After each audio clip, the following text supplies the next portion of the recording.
Jon, thank you very much for coming this evening. They should have come for Pacino.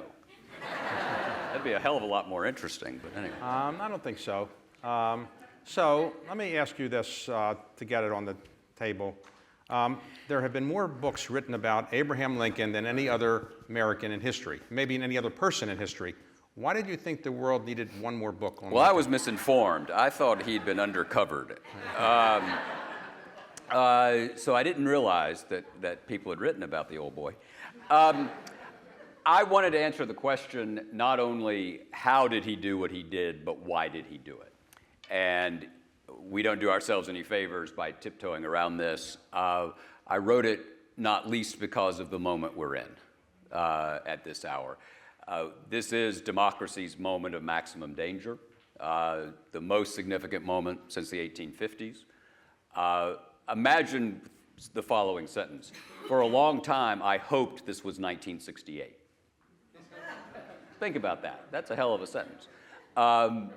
Where there was a correction that came after the chaos of that year. I'm increasingly concerned that this is more like the antebellum era, where we're not simply arguing about the means of politics, but their very ends.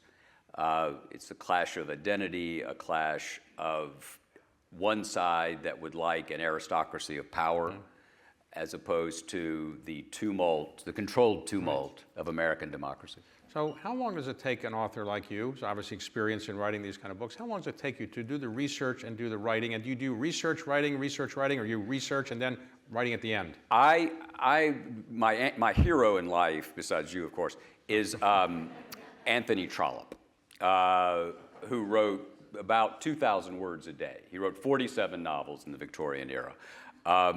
About 13 of them are worth reading. So I'm hoping for the same. I'm hoping for the same batting average.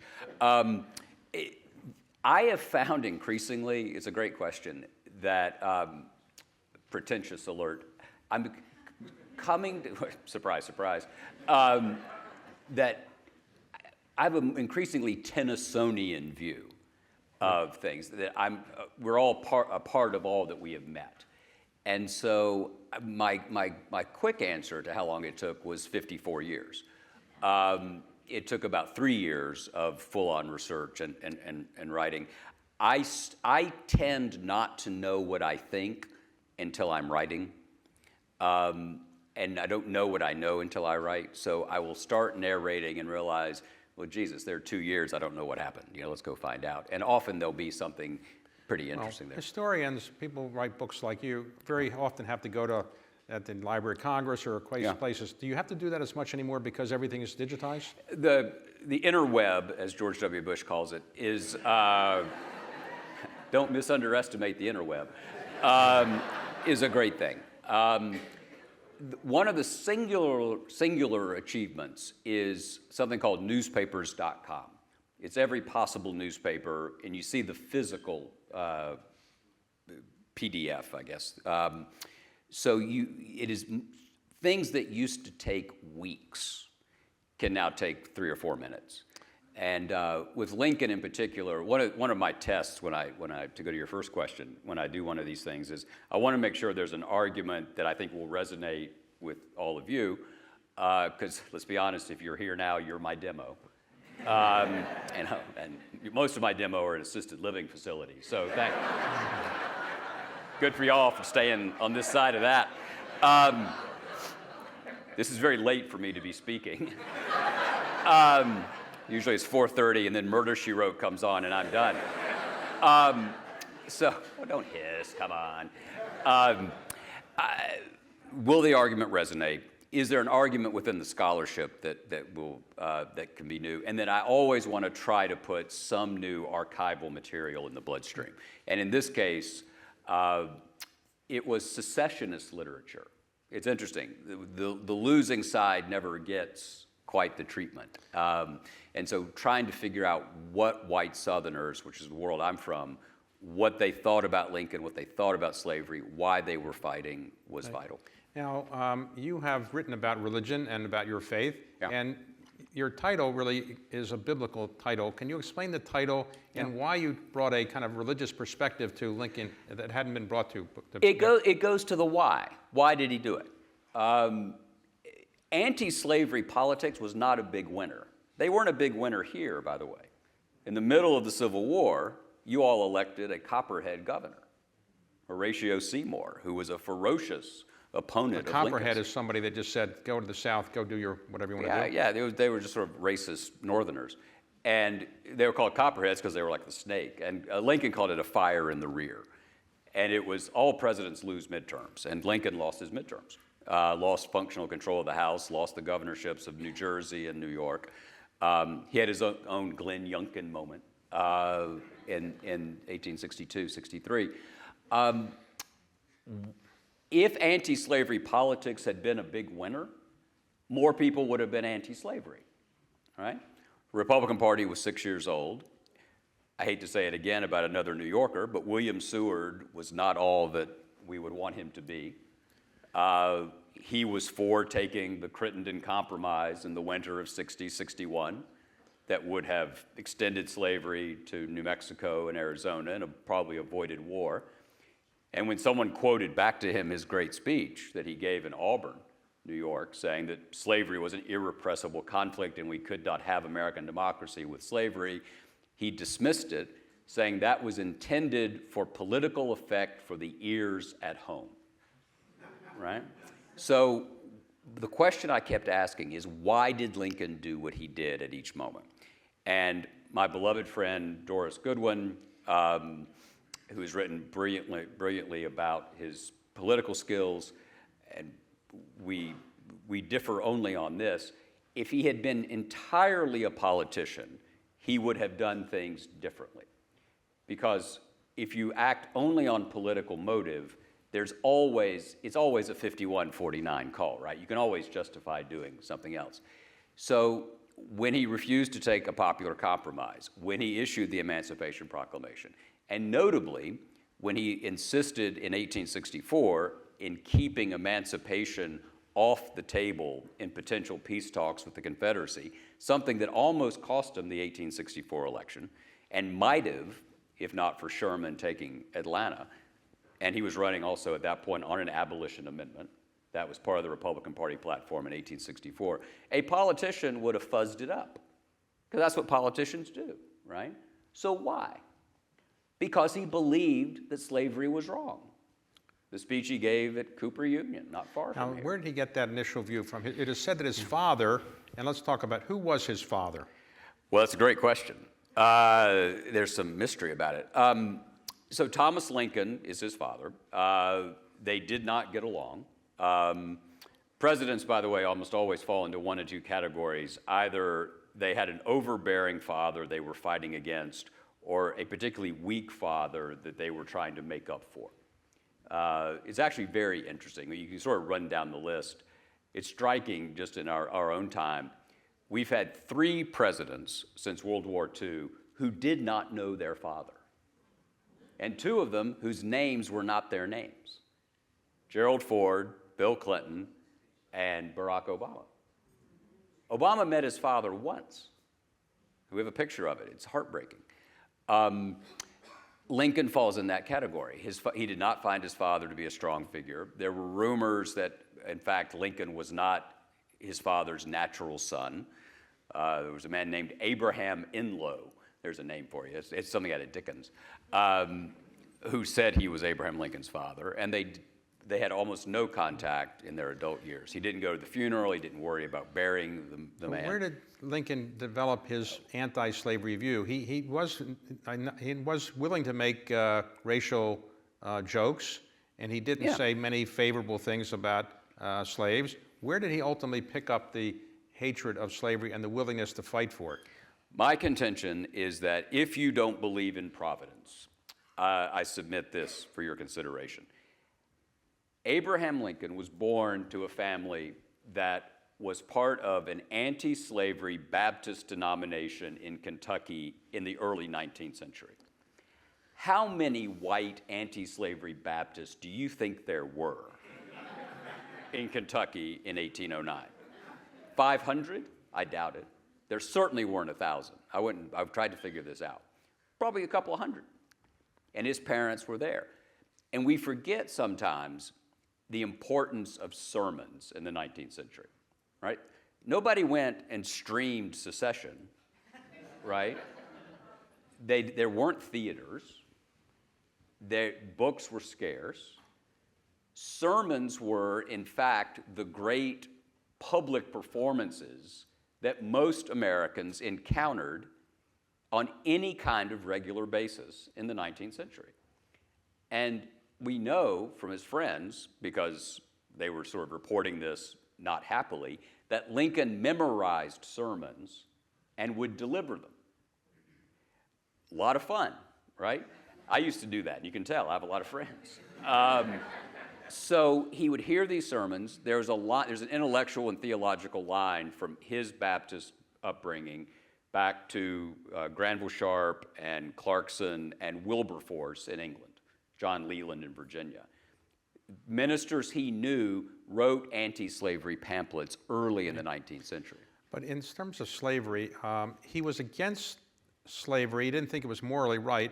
But he said when he was running for president in 1860, I am not going to eliminate slavery in the South. I want to make sure that you Southerners know you can have your... Why did he think it was okay to have slavery in the South but not extend it past the South? Because he did not believe, unlike some of his successors, in suspending the Constitution.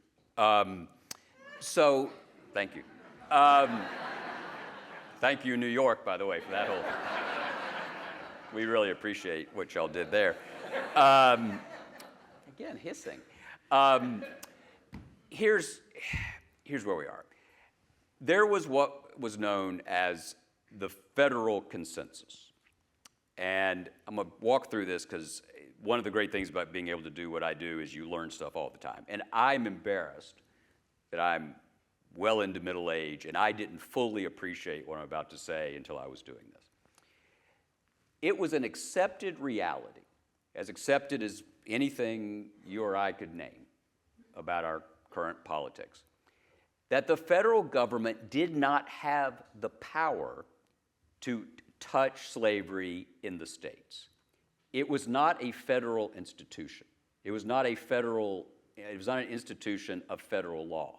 There were adjacent laws, as we all know, the Fugitive Slave Act, the Three-Fifths Compromise, but James Madison, God bless him, had insisted that the Constitution not recognize what was called property in man. That came out of the Anglo tradition. It was a state institution. When Garrison and others, the abolitionists, talked about abolition, they were talking about doing away with it state by state. They would have loved if there could have been a federal thunderbolt, but that was a very radical, distant position. Lincoln came to the country in 1860, saying, if you read the first inaugural, it's a lawyerly brief, except for the last paragraph, it's not particularly interesting. The entire plea was saying, I will preserve this Constitution. The Constitution gave the federal government authority over slavery in territories to be added to the Union. The struggle was about the territories. The struggle was about new states, which we know from the compromises of the 19th century. What Lincoln wanted to do was, it was called the scorpion sting. You all heard that image? The notion was you would build a cordon of fire around slavery, and that like a scorpion, with the fire comes in, it would sting itself and die. He was not going to go in, because he didn't think he had the power to do it, into slavery in the states. What he insisted on was that it could not take one step beyond where it was. In this sense, I think he's rather like Winston Churchill in May of 1940. He said, it's gone this far, it will go no farther. And that appeasement of the South, which had happened in 1850 with allowing the slave state and California to come in, he had to stop it, stop its growth. And his reassurance to the South was, I am not going to touch it there. So that's when he says, it is in your hands, not in mine, whether the Union endures. But All right, so he gets elected in 1860, and in his inaugural address, he says, I'm willing to support a constitutional amendment, called the 13th Amendment then, Yeah, the Corwin which Amendment. will keep slavery the way it is. So why did the southern states, starting with South Carolina and continuing with the other states, secede when he said, look, I'm not going to get rid of slavery in your states? Why didn't they believe him? They did, because they knew he believed what he was an anti-slavery guy, and they feared that cordon of fire. Remember, we know where the border is. If you're an American of the 19th century, think about it. That sucker moves all the time, right? States are coming in. California was just there. Texas had just come in. Y'all have heard of the Golden Circle, right? The Knights of the Golden Circle. John Wilkes Booth was a knight of the Golden Circle. The Golden Circle was a movement to create a slave-based empire that would be a circle. The center of that circle was Havana. 4 presidential administrations prior to Lincoln's had tried to bring Cuba into the Union as a slave state. The notion was that slavery was going to be a Caribbean phenomena with a political capital in either Richmond or Montgomery. And Lincoln explicitly says, when he refuses these compromises, that if we give them New Mexico and Arizona, they're going to be back next year for Cuba, and next year for Terra del Fuego, and next year for Nicaragua, and next year for Mexico. Again, it's this kind of Churchillian thing saying appeasement has not worked. We have to call it wrong, limit it, and hope it dies. And the South feared that so much that they would rather have taken the fight then than actually deal with So when the Lincoln's war role. started, the South seceded, the war starts, the first battle in Bull Run, it was widely expected it was going to be a spectator sport. People were taking Picnics, lounge chairs to watch this spectator sport. It was widely thought the North would crush the South, the war would be over in a couple battles. Suppose that had happened, do you think Lincoln would have ever issued the Emancipation Proclamation? He waited 2 years into his administration and only did it as a way to help win the war. If Your view was, would he have actually ever issued an Emancipation Proclamation if the war was over, let's say, in a couple of months? It wasn't until July of, or 62. the preliminary was issued in July of 1862. September 62. Yeah. September, and then in January 1 of 1863, it becomes official. But he did it as a war measure, and he used war powers. Suppose he didn't need to do that. You think he ever would have gotten around to an Emancipation Proclamation? Well, it's a fabulous counterfactual because it's fascinating. Because and it annoys me sometimes, Lincoln is seen as this reluctant emancipator, right? Now, I want to be very clear. I'm not making him into Martin Luther King in a stovepipe hat, right? But also, he's not a ripe for cancellation as a reluctant emancipator. As David just said, the South knew that his presidency was going to end their dominion over national politics. It was going to limit their future and future growth. And they seceded. So people now who say, oh, he was so slow, were clearly not in the secessionist legislature of South Carolina because they had a different view.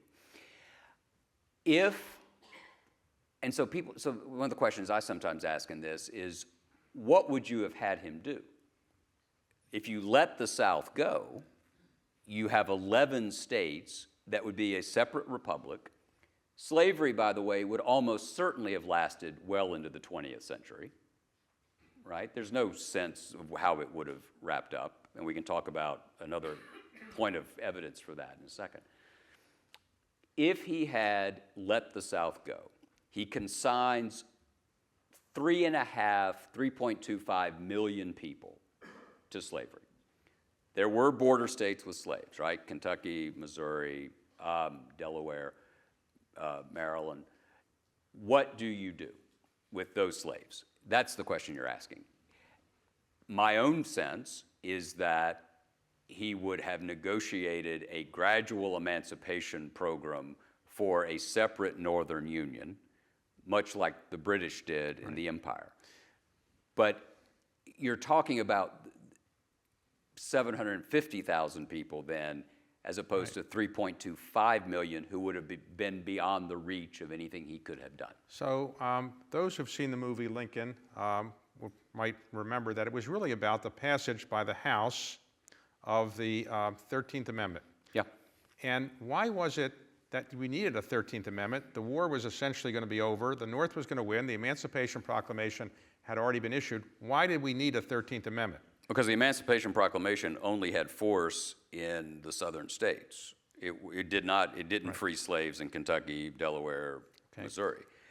And the 13th Amendment was, and I think it's a remarkable achievement, actually. Again, he sought re-election on a platform arguing for an abolition amendment. He was losing that election. To tell you how long ago this was, the chairman of the Republican National Committee was the editor of the New York Times. It's like we're talking about the Peloponnesian War, right?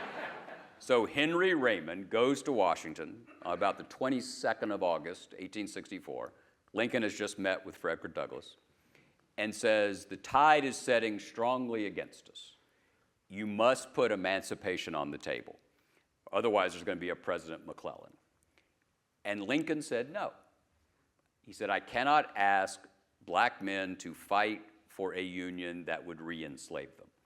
And that's when Lincoln sat down and wrote that now famous blind memorandum, where he says, it now appears that this administration will be defeated, and if so, it is incumbent on me and the cabinet to so conduct ourselves that the next president can at least attempt to save the Union, for he surely will have won the election on terms that will make it difficult. So let me ask you about this. Lincoln gave the Gettysburg Address a brilliant 272 words on what America's about. Yep. And gave the brilliant second inaugural address, brilliantly written. Why was the Emancipation Proclamation so boring and written like a legal document? Why didn't he use the wonderful prose that he was capable of to explain why he wanted to do it? Because it was a legal document. It was a military order, as you say. Richard Hofstadter said that it had all the poetry of a bill of lading, right? You own several of these, right? Yes. Yeah. I'm sorry he didn't write better for you. David has a great line about, because he also owns a lot of the Declaration of Independence and the Washington Monument now and several other things. So we appreciate your allowing us to be here. David likes to say that what's the most important sentence ever originally rendered in English? We hold these truths to be self-evident, that all men are created equal, that they're endowed by their Creator with certain unalienable rights, that among these are life, liberty, and the pursuit of happiness. Happiness. So, yeah, we're all for that. But Lincoln loved that sentence, right? No one ever, Thomas Jefferson never had a better friend than Abraham Lincoln. He elevated the Declaration above the Constitution. He called it our sacred, the key document of our political religion. Well, I was going to say, David says this about the most important sentence in English, and I think that's true. But every time he says it, I'm reminded of the story about the Texas school board candidate who was against teaching Spanish in the public schools and said on the stump one day, if English was good enough for our Lord Jesus Christ, it's good enough for Texas. So, talking about that, when Lincoln gave his famous Gettysburg Address, yes, 77 years ago, he's referring to the Declaration of Independence. 1776, yep. All right, so he says that, and he says that 77 years ago, our fathers brought forth on this continent a new nation, conceived in liberty and dedicated to the proposition that all men are created equal. When he gave that speech, people said, wait a second, that's not why we're fighting the war to make sure all men are created equal. We're trying to hold the Union together. So was it a bit of a sleight of hand by saying that's what we're really about, fighting, make sure everybody's equal? Or did that speech cause a lot of problems for him in the North? It was ignored largely. There's actually the Harrisburg newspaper, Harrisburg, Pennsylvania, said that it is best to forget anything that Mr. Lincoln said at the cemetery, and we suspect the world soon will. 100 years, no kidding, 100 years later, they published a correction, which it's my favorite newspaper correction. The Harrisburg Patriot Union Ledger or something, one of these like six names. It did change the war. It did change it. It was the mission statement. But you asked a moment ago about his moral belief. Imagine the world he had to deal with. Right? His first speech at the Lyceum in Springfield, Illinois, 1838, he talks about the political religion of the country, that the Declaration of Independence was our sacred scripture, the founders, whom he referred to as men of iron, were our prophets, apostles, and martyrs. and that, like the Torah, like the Ten Commandments, like the origin story of Israel, history has a beginning, a middle, and an end. We're in the middle, and what we do, we will be judged or rewarded in the end for how well those of us in the middle adhere to the principles articulated in the beginning. That's what our political religion is. He believed that. He made a radical claim in 1858 during the debates with Stephen Douglas that the Declaration of Independence applied to all people. And Stephen Douglas, representing the Democratic Party of that time, said that the Declaration of Independence, which Roger Taney also ruled in Dred Scott, did not include black people, that they were subhuman. And so Lincoln was not an egalitarian. He was getting there.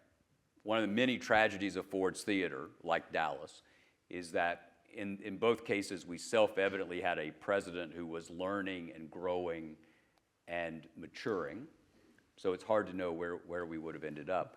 But the principles of Gettysburg were a sacred argument for why this blood was being shed. So let's talk a moment about what happened at Ford's Theater for a moment. Yeah. Lincoln invited General Grant and his wife, Julia, to go with him to see this play, Our American Cousin, I think it was. And why did Mrs. Grant say, find an excuse, we don't want to go with the president to Ford's Theater? Why did she do that? And had Grant gone with presumably some military entourage, do you think the assassination could have been more readily prevented? And who actually was there to protect Lincoln? So Plutarch has a marvelous line that every once in a while in history, a passing remark or a chance encounter can tell you more about history than the greatest battles or the greatest leaders. This is one of those moments. Julia Grant could not stand Mary Todd Lincoln. Mary Todd Lincoln was, as Nabokov once said of Fanny Bryce in Mansfield Park, an evening with Fanny would not be undertaken lightly. An evening with Mary Lincoln was not undertaken lightly. She was, I'm not as harsh on her as other people are, but she was a difficult woman.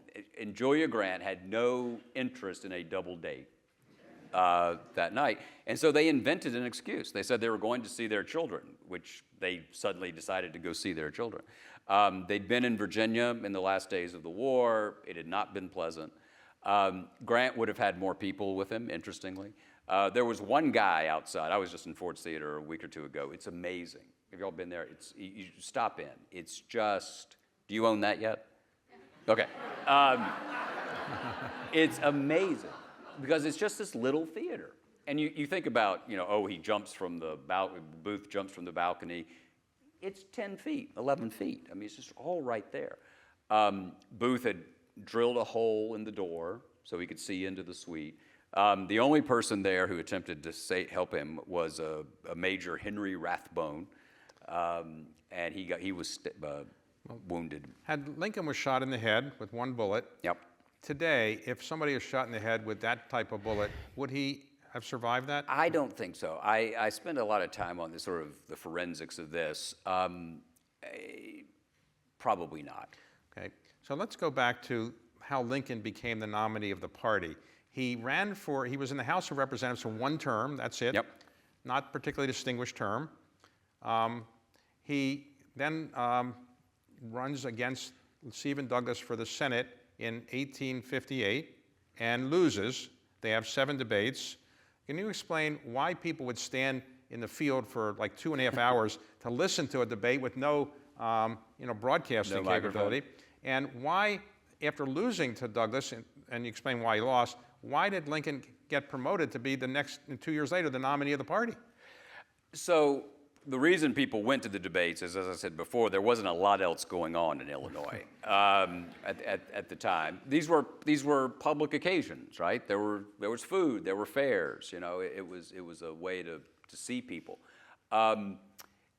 Lincoln took care to have the debates published. Far more people read the debates than ever heard them. I have a colleague at Vanderbilt who has a marvelous argument about the importance of the microphone to American politics. Imagine how different the world became when people could actually hear what people were saying. I'm not sure it's been better, but there's that. He made sure they were published. They were in newspapers. He made sure they were published as a book.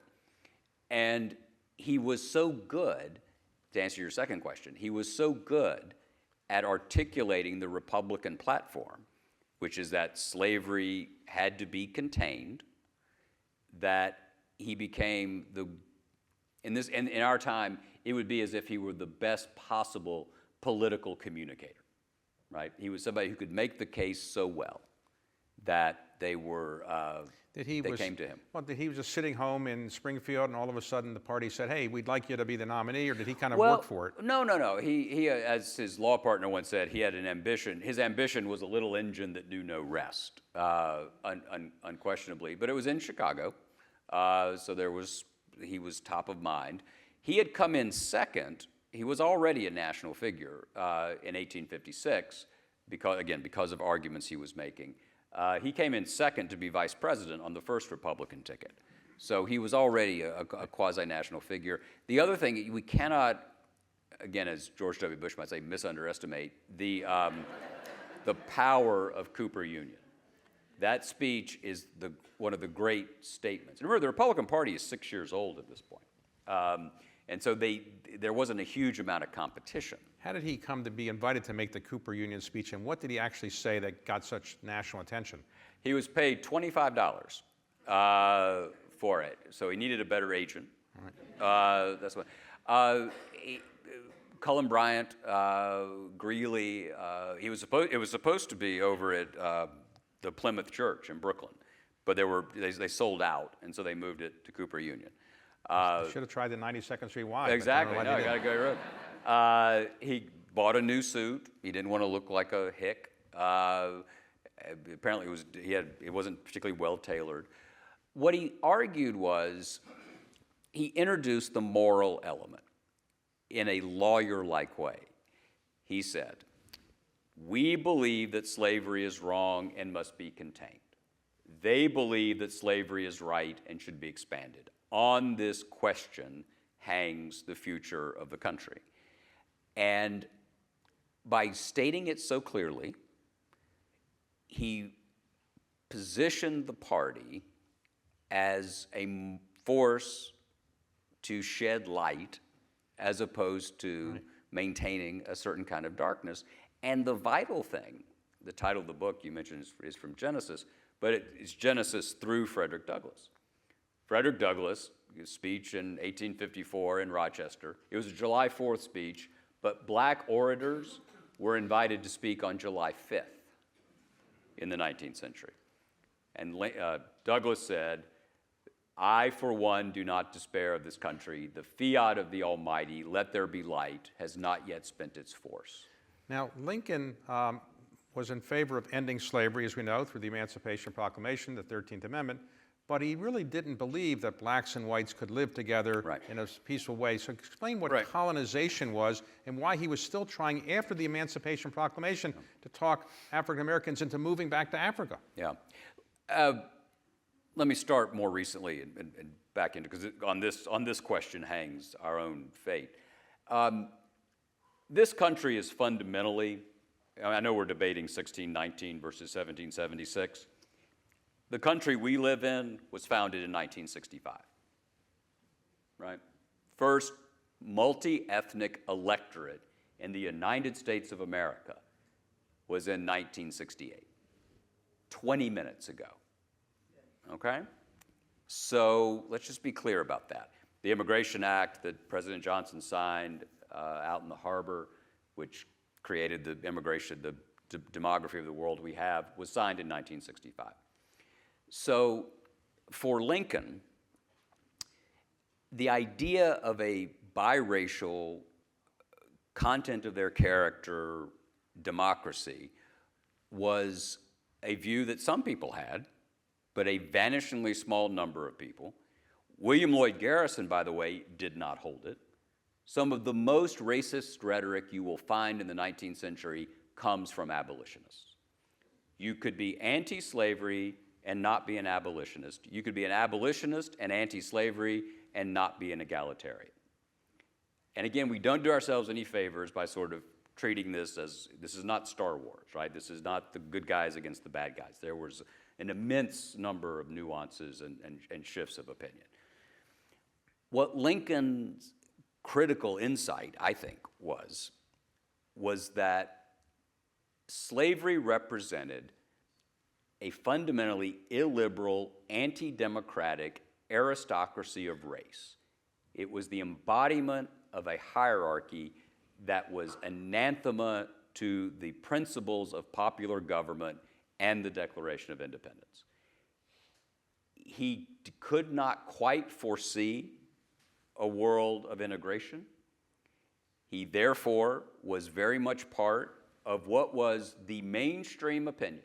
If this group had been here anytime from 1820 probably until 1862, most of you would have been, if not a member of, you would have been sympathetic to the aims of what was called the American Colonization Society, founded by James Monroe and James Madison, led by Henry Clay, the great compromiser, right, the great establishment figure. And that plan was to abolish slavery, emancipate, pay the slave owners, that was the reparation. It was to pay for the property loss, and then deport, remove black people from the midst of white society, either offshore or possibly to some part of the continental, and where they would have their own society. That was the respectable opinion through the really until quite late in the war. And I just want to say, and I want to be very careful here, what I'm about to say is not to congratulate the American experience for how slavery and emancipation were ultimately dealt with. But it is to create context so that you might have some sense of the world in which Abraham Lincoln had to operate. And that is this. We had 4 million enslaved people in the United States. The British Empire, which is the other great example, right, which the British will certainly tell you, had about 800,000, maybe 750,000. Almost all offshore, very few in England itself. In 1833, when the British abolished slavery in the empire, they exempted India, where there was a significant presence, and it was gradual, it was over 5 to 10 years, and the compensation went to the slave owners, not the enslaved. The amount of money, look it up, the amount of money that was spent to compensate the slave owners for their loss of property was 40% of the annual budget of 1833. The financial instrument that was signed in 1833 to compensate the slave owners was not paid off until 2015. I tell you that not to say, hey, look at us, we had immediate uncompensated emancipation after our Civil War, aren't we great? I do offer it because there was no comparative global experience available to American policymakers in the 1860s. Right. And for New Yorkers, if you want to know, New York abolished slavery in 1817, but it took 10 years before it went into effect, so it really didn't eliminate slavery to 1827. So, and there was, and in 1863, the draft riots here were vicious. Black people were lynched on the streets of New York because they didn't want to send any more soldiers to the Union Army to fight for this. So it is said that John Wilkes Booth was, when the 13th Amendment was passed, Lincoln made some brief statement at the White House. Yeah. And it's said that John Wilkes Booth was listening, and Lincoln, in response to a question, I'm not sure if he just said it off the top of his head, he said, well, if blacks are educated, in they Louisiana. could have the right to vote, and that is what set off John Wilkes Booth. Is there truth to that? It was April 11th, 1865. Lincoln is giving a speech at the White House, pretty big crowd. Louisiana's coming back into the Union. Lincoln has privately suggested to the Reconstruction governor of Louisiana that literate black people be allowed the franchise. He repeats that in the speech. Booth says, I'm going to put him through. That means citizenship for blacks. And 3 days later, he kills him. And the plan was not to kill just Lincoln, but it was to kill the vice president and the secretary of state, right? It was a decapitation strike, literally. It was to take out Lincoln, President Johnson, the Secretary of State, who was third in line then. Al Haig never got over that. This is the only room in America where I can make that joke. All right. Well done. So, John, let me ask you this. In terms of Lincoln, Lincoln picked for his first vice president Hannibal Hamlin from Maine. Yes. Okay. For his second vice president, why did he drop Hamlin and pick somebody from your home state of Tennessee? And would the world have been different in the United States if Lincoln had lived and Johnson was not the president? God, yes. Absolutely. And it's one of the tragedies of American history. Andrew Johnson's a disaster. Was a disaster. And I think a book I will never write, but I want to read, so if anybody out there is looking for something to do, is The Lost Presidency of Hannibal Hamlin. Because he was a Republican from Maine, perfectly lovely man. Lincoln didn't need New England in 1864. He needed these border states. And Johnson had been a Unionist governor of Tennessee, terrible racist, but anti-slavery because the big planters had slaves and people like him didn't. That was the argument. And the Republican convention in Baltimore chooses Johnson. Lincoln clearly acquiesced. One of the things we have to be careful about is it really wasn't until the 20th century that we have this kind of autocratic, the nominee picks the vice president. But it was to win the 1864 election. Johnson, until quite recently, was the worst American president.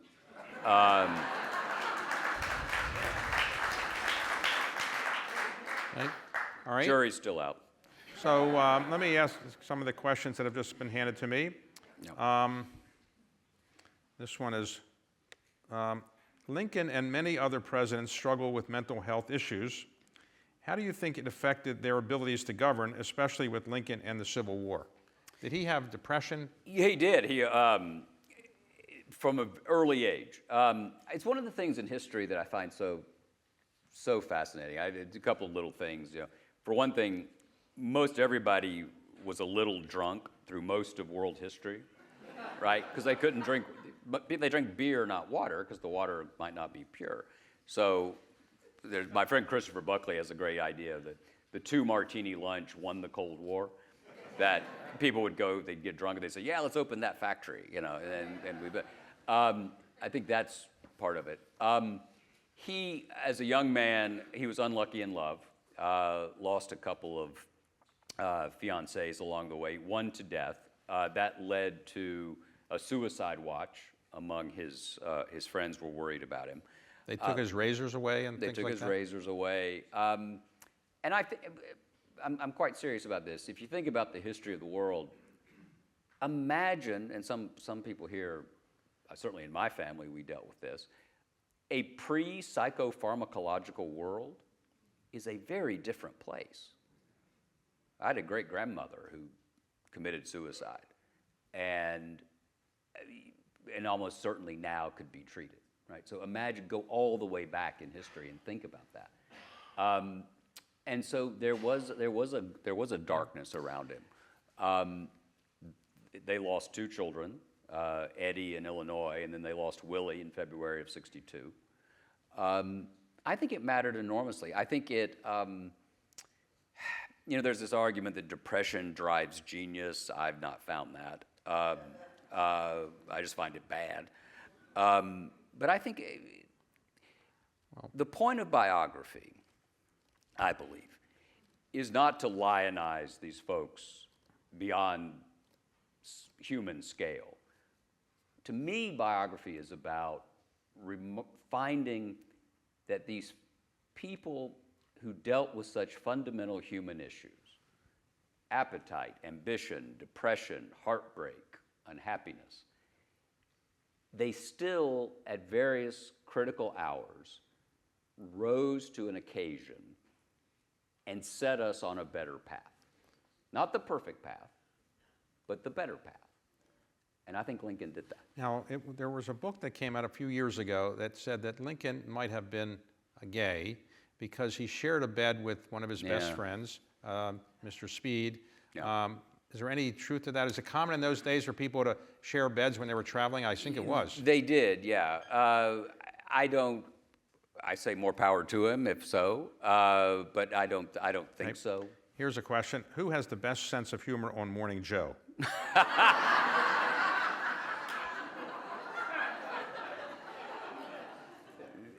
So I spend a lot of time studying politicians, and politicians know when not to answer a question.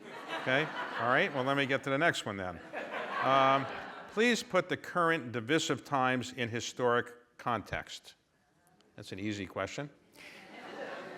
I think it's the 1850s. I think that we live in a country where there are different visions of reality. And it's not, our arguments, Dave and I have talked about this before, I have a theory about American politics that, for instance, from 1933 to 2017, we were governed by a kind of figurative conversation between FDR and Ronald Reagan. All right?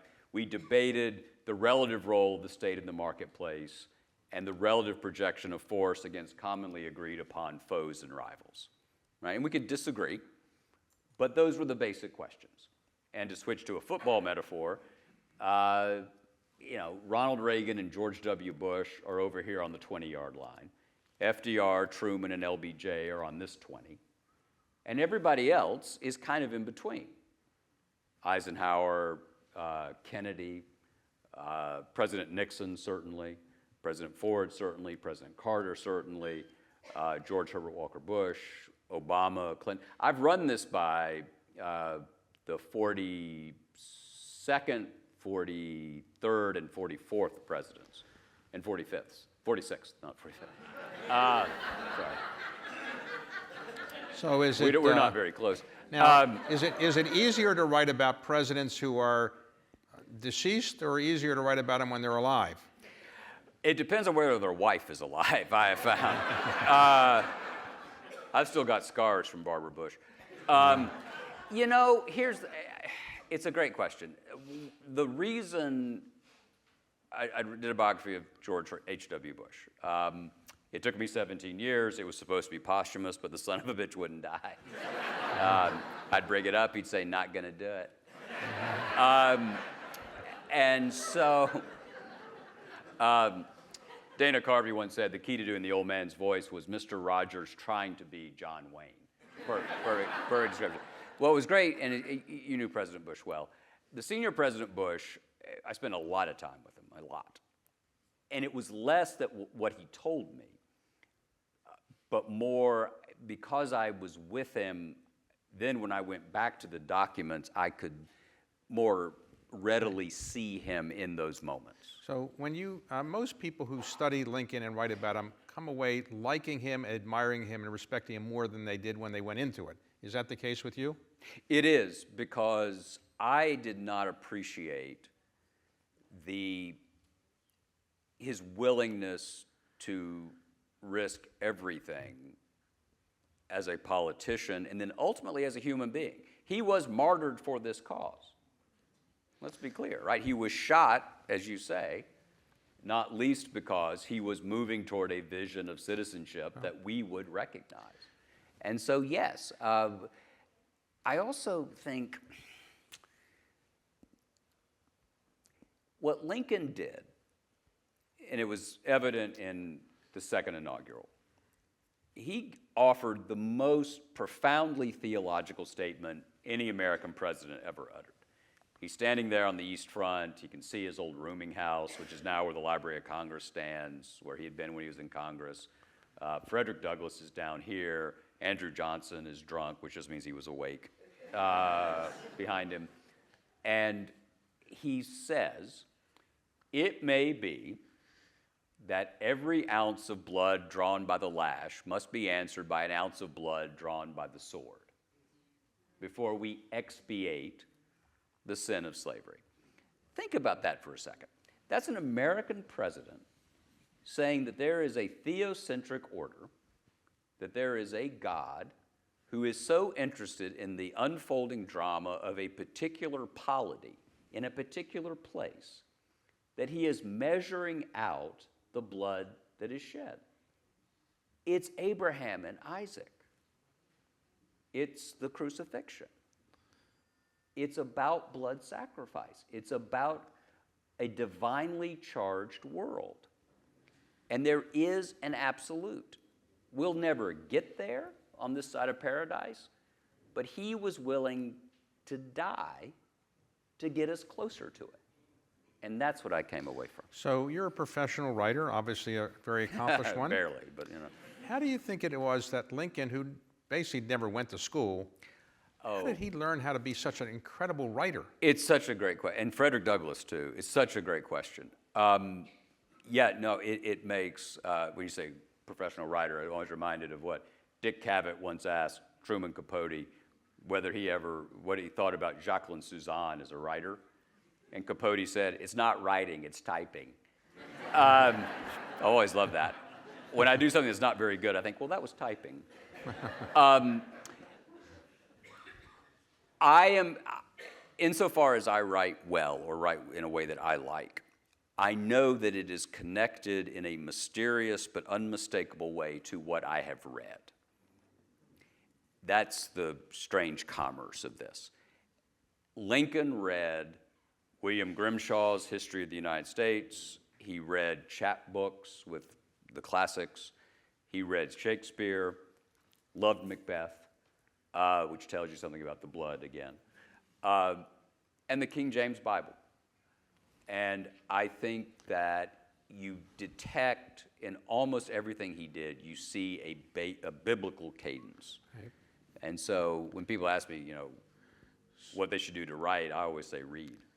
So Jon is going to be flying back to Tennessee tonight, and he's got to coach a softball game. Coach is strong, David. Witness. I have a high school senior daughter who is now 0-6. Fortunately, as you might imagine, there's no genetic expectation. She would be a good athlete. So, a final question. Yeah. What's your next book? Who are you going to write about next? I'm going to write about Eisenhower because the following reason. If I'm right about this conversation that was interrupted in 2017 and is now attempting to be restored, if I'm right about that, the reason it continued past the New Deal was Eisenhower ratifying the basic reality he found after 20 years of Democratic rule. And in that sense, Eisenhower was far more of a genuine conservative than what we think of when we use the word now. He saw, it was like Edmund Burke. He saw reality. He said any political party that tries to undo Social Security at this point would be committing suicide. He believed in institutions. And however incommensurate our institutions may be to our highest aspirations, what we know from Lincoln and what we know from almost every successive generation is that Churchill was right and that it is the worst form of government except for everything else. Jon has signed copies for everybody. I think when you leave, you'll have an autographed copy from Jon. So thank you very much for coming here. Thank you, David. Thank you. Great. Thank you very much. Thank you.